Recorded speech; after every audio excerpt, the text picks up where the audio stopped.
kita memberikan selamat kepada orang-orang yang mereka punya keyakinan bahwasanya Nabi Isa itu adalah anak Tuhan, maka seakan-akan kita memberikan kepada mereka ucapan selamat telah berbuat syirik kepada Allah. Semangat para generasi muda ini yang bergelora ini harus dibungkus dengan ilmu, dibangun di atas pondasi ilmu. Jadi dia inginkan perbaikan, justru dengan cara yang salah, akhirnya memunculkan kerusakan yang lebih besar dari itu. Ya benar, Allah Ta'ala Maha Pengampun. Namun jangan ini dijadikan argumentasi untuk kita berbuat kesalahan. Mereka menjaga Allah Ta'ala ketika mereka di masa muda, Allah jaga mereka ketika mereka sudah tua. Innahum fityatun amanu bi rabbihim wa zidnahum huda. Assalamualaikum warahmatullahi wabarakatuh. Alhamdulillahirabbil alamin wassalatu wassalamu ala Rasulillah amma ba'du. Pemirsa rahmat Allah Subhanahu wa taala, kembali lagi kita dalam program Ngobrol Santai bareng Ustadz. Nah, pemirsa, sekarang kita masih dalam suasana Ramadan ya. Gimana ibadahnya pemirsa? Semoga selalu dimudahkan oleh Allah Subhanahu wa taala ya. Amin ya rabbal alamin. Nah, pemirsa, mungkin nggak ya ketika kita dihadapkan pada suatu keuntungan yang besar di depan mata kita malah merugi. Seperti halnya bulan Ramadan pada kali ini, mungkin nggak ya pahala besar yang seharusnya kita dapatkan di dalam bulan Ramadan ini malah akhirnya kita berujung rugi. Nah, tentu hal ini tidak kita inginkan ya pemirsa. Kemudian kemungkinan di atas insya Allah kita akan jawab dalam program Ngobrol Santai bareng Ustadz kali ini dengan tema Ramadan yang merugi. Mungkin nggak ya dengan Ustadz kita, Ustadz Rashid Al-Jundi Al-Syafidhullah Ta'ala. Assalamualaikum Ustadz. Waalaikumsalam. Masya Allah, gimana kabarnya Ustadz? Alhamdulillah. Sehat ya? Alhamdulillah Ustadz. Ustadz, kita sedang berada di ketinggian Kabupaten Solo ya Ustadz ya? Masya Allah. Luar biasa indah ternyata Ustadz, pemandangan Gunung Talang dan juga suasana sejuk. Alhamdulillah. Ustadz, terkait dengan tema kita Ustadz, Ramadan yang merugi. Tema kita ini kan ibaratkan ayam mati di lumbung padi nih Ustadz. Iya. Maksudnya yang rasanya nggak mungkin terjadi, namun ini tidak menutup kemungkinan jika terjadi gitu Ustaz. Betul. Nah, mungkin nggak Ustaz ketika kita berada di bulan Ramadan yang dihadapkan dengan berbagai pintu-pintu keberkahan dan juga pintu-pintu pahala yang bisa kita dapatkan, kita malah merugi. Mungkin nggak Ustaz? Baik. Kalau seandainya ditanya mungkin atau enggak, jawabannya mungkin. Dan sangat mungkin sekali. Nah. Ya, bagi siapa kan seperti itu. Jadi sangat mungkin seseorang berada di bulan Ramadan namun dia merugi. Ya, sama halnya dengan orang hidup, Allah telah turunkan Al-Quran, Allah telah utus seorang Rasul. Mungkin nggak manusia ini merugi? Jawabannya sangat mungkin sekali. Ya, karena apa? Karena kebanyakan manusia memang zalum. Dia zalim, kemudian jahul, dia jahil. Maka itu adalah kebanyakan manusia. Kebanyakan manusia seperti itu. Jadi tentu kita tidak mau termasuk daripada orang-orang yang banyak ini. Iya. Maka kerugian itu sangat mungkin didapatkan bagi orang-orang yang tidak memanfaatkan kesempatan. Nah. Sebagaimana seseorang ketika dihadapkan kepada urusan dunia, ketika dihadapkan antara dua pilihan, dia menempuh jalan ke kanan, dia akan mendapatkan keuntungan. Sementara dia berdiri saja di tempat dia tidak mendapatkan apa-apa. Atau dia berjalan ke kiri, justru dia mendapatkan kerugian yang banyak. Nah. Maka yakin dalam urusan dunia orang akan lebih memilih jalan ke kanan. Kenapa? Karena dia memandang jalan yang akan dia tempuh ini, kiat-kiat yang akan dia lakukan ini akan mendapatkan keuntungan bagi dirinya. Itu kalau dalam urusan dunia. Tapi mungkin nggak orang merugi dalam urusan dunia? Mungkin juga. Terlebih lagi urusan akhirat, terlebih lagi urusan ibadah. Ya, maka intinya kita tidak mau. Kita rugi, kita tidak mau termasuk daripada orang-orang yang merugi tadi. Nah, Ustaz, berarti kemungkinannya ada ya, Ustaz? Dan kemungkinannya besar. Nah, kemungkinannya besar, Ustaz. Dan kemungkinan besar sekali. Nah, Ustaz, terkait dengan kerugian di bulan Ramadan, Ustaz, Ana teringat salah satu potongan hadis dari Abu Hurairah, yakni raghima anfu 'abdin dakhala alaihi ramadanu falam yughfar lahu. Nah, Merugi yang dimaksud dalam hadis ini sebenarnya yang bagaimana nih, Ustaz? ya. Jadi hadis ini keluar dari lisan Nabi sallallahu alaihi wasallam tatkala Nabi berkhutbah. Nabi berkhutbah, kemudian di khutbah itu beliau mengucapkan amin sebanyak 3 kali. Ya. Ditanya oleh para sahabat, wahai Rasulullah, apa yang kau aminkan tadi? Maka di antara yang diaminkan oleh Nabi sallallahu alaihi wasallam adalah doa Jibril. Jibril mengatakan, raghima anfu mri'in man dakhala alaihi Ramadan falam yughfar lahu. Maka celaka atau rugi seseorang yang bertemu dia dengan Ramadan namun dosanya tidak diampuni. Maksudnya apa? Kerugian di sini adalah kerugian akhirat, bukan kerugian dari sisi dunia. Maksud kerugian di sini adalah seseorang tidak mendapatkan pahala yang banyak, justru yang dia bawa adalah dosa. Berarti dia rugi. Ya. Kalau orang Minang mengatakan jankan kasamo, Ya. jankan karugi samo saja, balik pokok sindak. Iya. Maka ini bagus dari sisi makna bagus kalau seandainya kita terapkan ini pada urusan akhirat kita. Jangankan rugi, kita mau seimbang dengan orang saja kita tidak mau. Kita mau sama dengan orang kita tidak mau. Maka jangan sampai kita termasuk daripada orang-orang yang diaminkan oleh Nabi SAW melalui doa Jibril. Jadi Jibril berdoa kemudian diaminkan oleh Nabi SAW.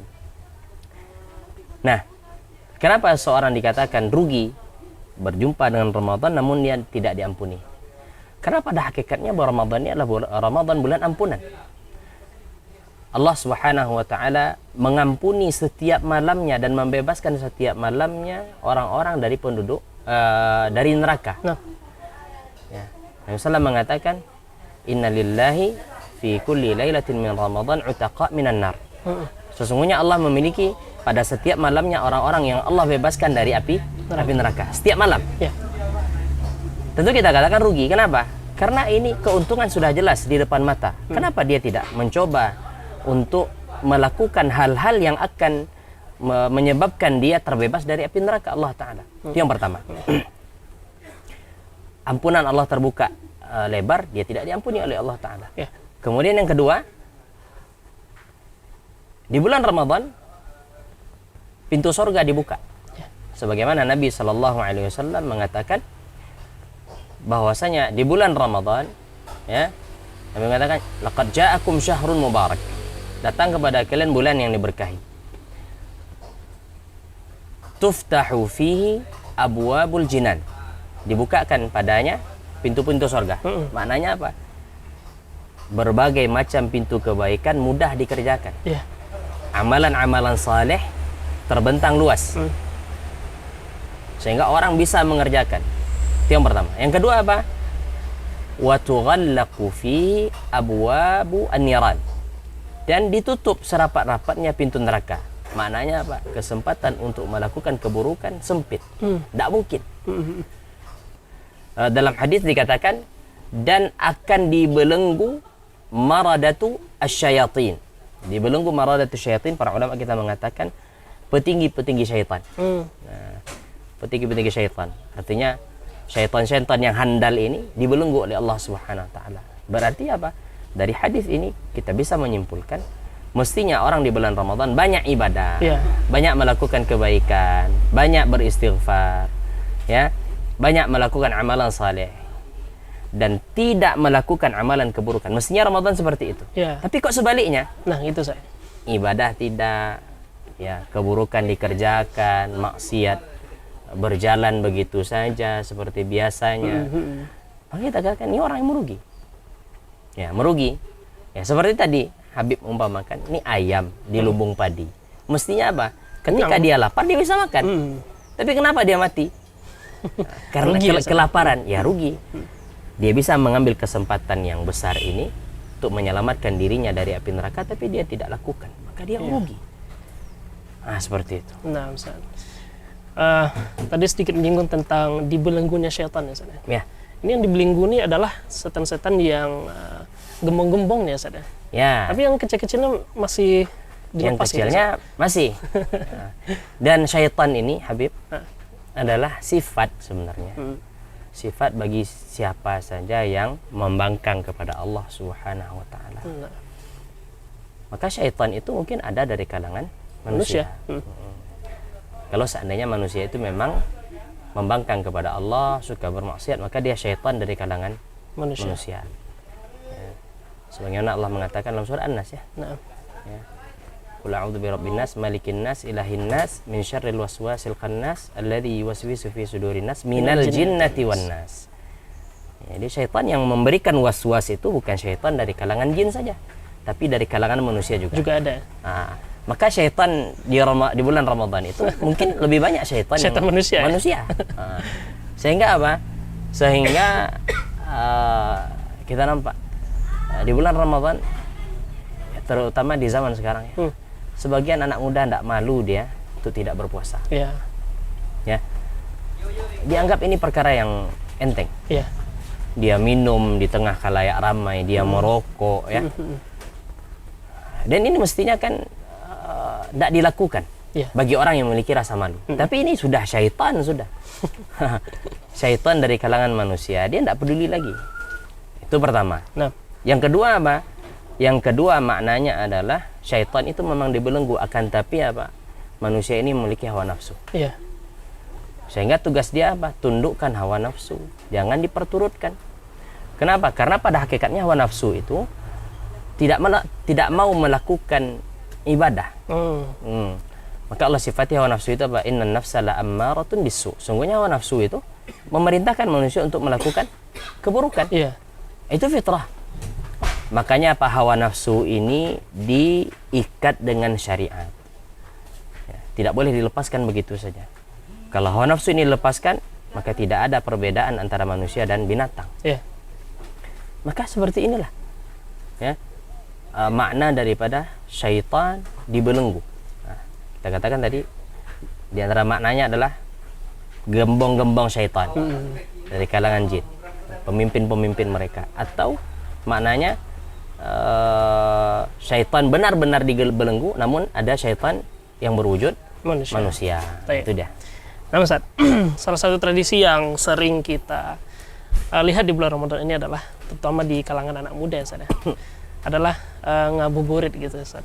Nah, kalau kita searching di internet, ternyata ngabuburit itu asal katanya dari bahasa Sunda nih, Ustaz. Ya. Yang kalau di dalam bahasa Sundanya adalah ngalantung, ngadagoan, burit gitu. Yang artinya adalah bersantai menunggu di waktu sore. Ya. Nah, tradisi ini kan sering terjadi sebelum berbuka gitu, Ustaz. Nah, pandangan agama kita sendiri terhadap kebiasaan ini sebenarnya apa saja sih, Ustaz? Maksudnya bagaimana pandangan agama kita terhadap tradisi ngabuburit ini, Ustaz? Mungkin bisa dijelaskan, Ustaz.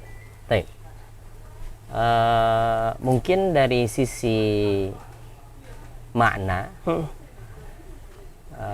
mungkin tidak ada permasalahan, santai di waktu sore menunggu waktu berbuka, tidak ada masalah.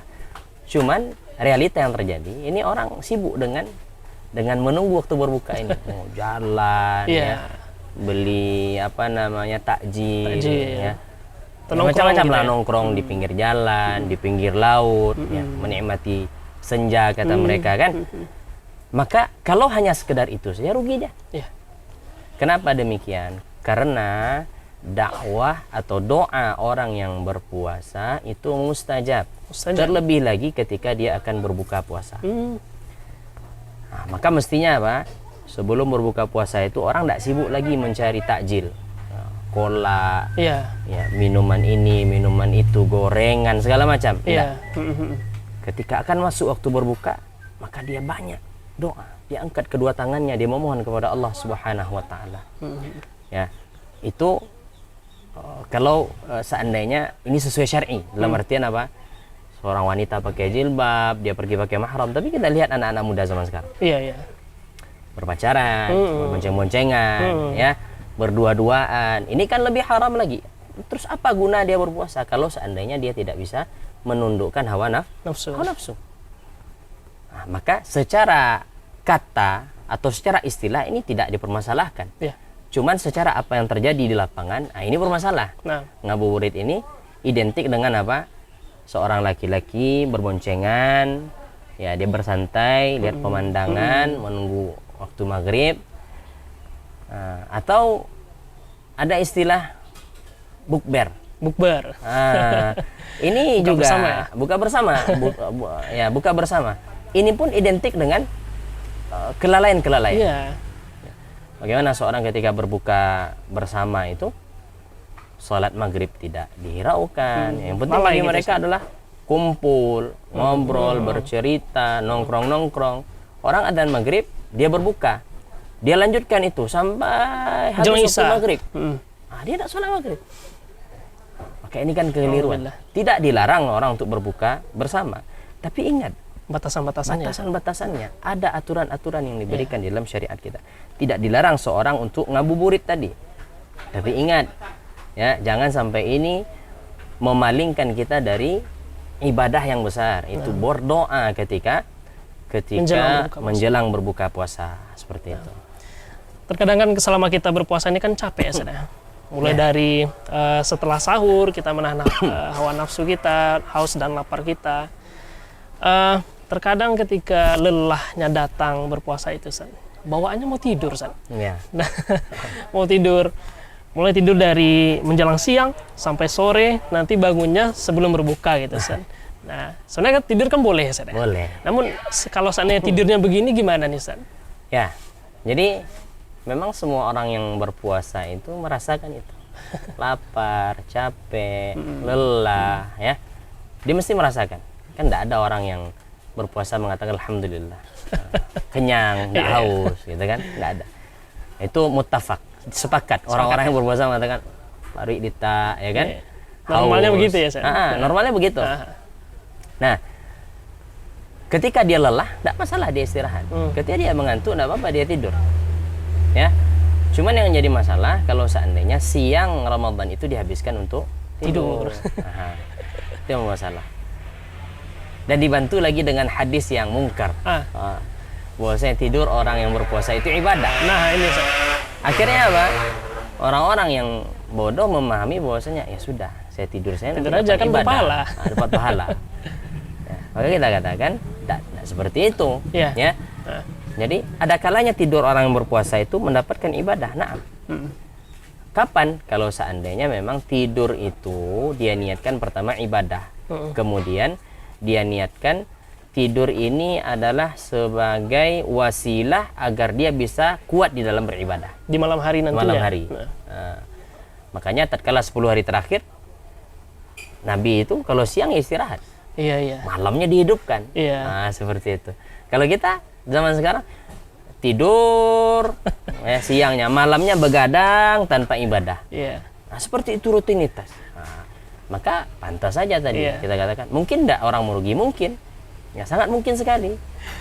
Nah, Masa dihabiskan waktu siangnya untuk tidur. Bahkan Habib, perang Badar itu terjadi di bulan Ramadan. Bagaimana kaum muslimin itu berperang sementara mereka sedang berpuasa. Dan sedang itu tidak berpuasa dan menghalangi, berperang gitu ya, Ustaz? tidak menghalangi mereka untuk berpuasa. Masya Allah. Ya.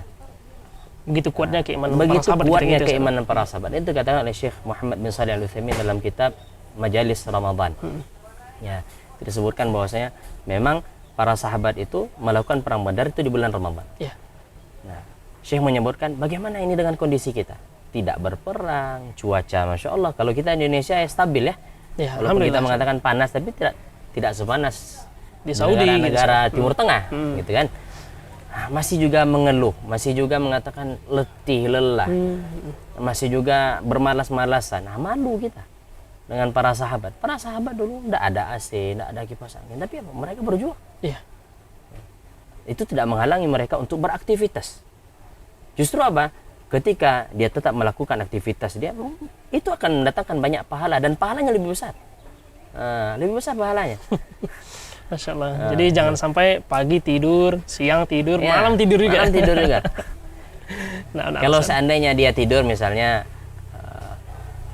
dia tidur habis syuruk misalnya kan, dia tidur istirahat, nanti siang dia bangun sholat Ya. zuhur, kemudian dia kegiatan, kemudian sampai dia waktu berbuka, kemudian malamnya dihabiskan untuk ibadah, tidak masalah. Nah, Ustaz, tadi malam mulai dari ba'da maghrib sampai subuh saya tidak tidur, sehingga siangnya digunakan untuk tidur, tidak masalah. Berarti apa? Sebagai wasilah untuk kuat beribadah di malam hari. Nah, tapi kalau seandainya tidur kemudian malamnya begadang tidak manfaat, tentu ini sangat merugi. sangat merugi. Iya. Seperti itu.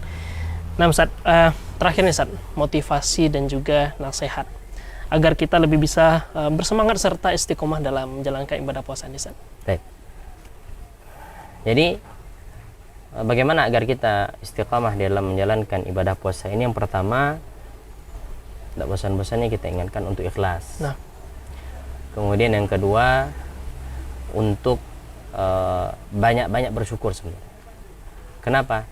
Karena di antara sekian banyak orang yang di antara sekian banyak manusia yang ada di muka bumi ini, Allah pilih kita sebagai seorang muslim. Iya. Di antara banyaknya orang muslim, Allah pilih kita sebagai orang yang berpuasa. Di antara banyaknya orang berpuasa, Allah pilih kita mungkin orang-orang yang benar-benar menjalankan puasa, menjaga batasan-batasan yang Allah berikan. Maka bersyukur, ikhlas, kemudian banyak-banyak bersyukur kepada Allah Subhanahu Wa Taala karena Allah mudahkan.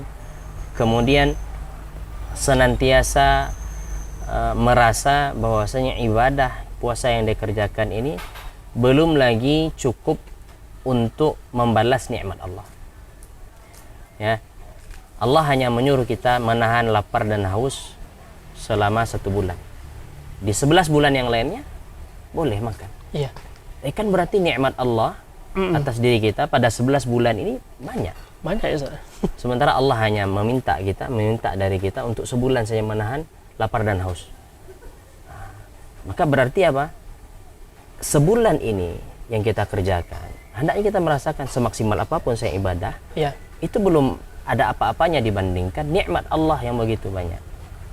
Nah, yang kita rasakan berbagai macam nikmat lah. Kemudian bagaimana seorang agar bisa istiqamah dalam menjalankan ibadah Ramadan? Ya, di antaranya mungkin dia cari lingkungan yang baik.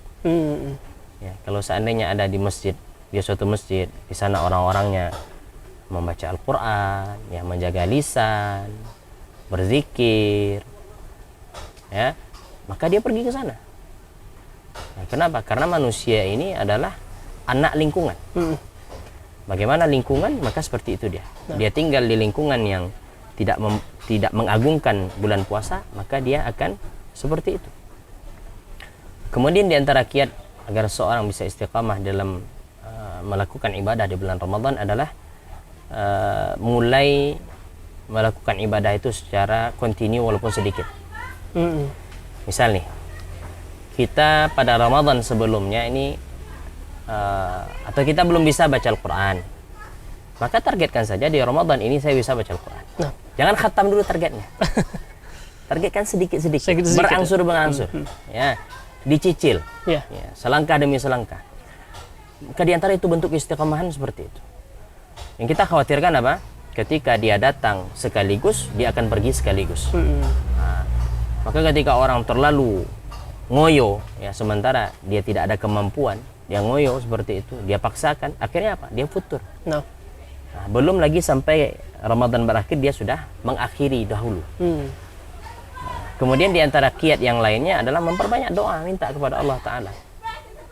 Minta kepada Allah. Ya, karena Allah yang memberikan kemudahan, Allah yang memberikan kekuatan, maka minta kepada Allah Subhanahu Wa Ta'ala agar kita bisa memaksimalkan Ramadan ini. Agar kita termasuk hamba-hamba yang terbebas dari api neraka, hamba-hamba yang diampuni oleh Allah Subhanahu Wa Ta'ala, dan akhirnya masuk ke dalam surga Allah Subhanahu Wa Ta'ala. Mungkin itu beberapa kiat banyak, ya. Cuman mungkin ini kiat-kiat yang sangat penting sekali. Yang pertama tadi kita katakan ikhlas, kemudian jangan lupa banyak bersyukur, cari teman lingkungan yang baik, kemudian mulai dari ibadah yang sedikit demi sedikit, yang penting continue, Nah, yang penting berkelanjutan. ya. Ya, karena ini amalan yang paling dicintai oleh Allah Ta'ala. Ya, Nabi mengatakan inna ahabbal a'mali ilallah adwamuha wa in qalla. Sungguhnya amalan yang paling Allah cintai adalah yang paling rutin walaupun sedikit. Nah, Walaupun sedikit. ya. Kemudian yang terakhir tadi kita sampaikan, agar istiqamah di dalam menjalani ibadah di bulan Ramadan ini adalah seseorang banyak minta kepada Allah Subhanahu wa taala, agar Allah berikan kekuatan, agar Allah berikan kemudahan, agar Allah berikan pertolongan supaya dia bisa total dalam beribadah, total di dalam menjaga hawa nafsunya. Nah, semoga nanti Allah Subhanahu wa taala ya berikan kepada kita surga. Amin ya rabbal alamin. Barakallahu fikum Ustaz. Pemirsa rahmati Allah Subhanahu wa taala dimanapun berada.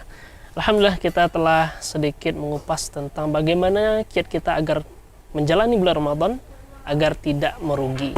Dan mudah-mudahan ilmu yang telah disampaikan oleh Ustaz tadi bermanfaat bagi kita semua jika kita praktekkan atau kita laksanakan dalam kehidupan kita, terkhusus di bulan Ramadan saat kita berpuasa. Sampai bertemu dalam episode selanjutnya, mudah-mudahan bermanfaat. Barakallahu fikum. Mari kita akhiri pertemuan kita dengan mengucapkan doa kafaratul majlis. Subhanakallahumma bihamdika asyhadu an la ilaha illa anta astaghfiruka wa atubu ilaik. Assalamualaikum warahmatullahi wabarakatuh. Assalamualaikum. Barakallahu fikum. Alhamdulillah.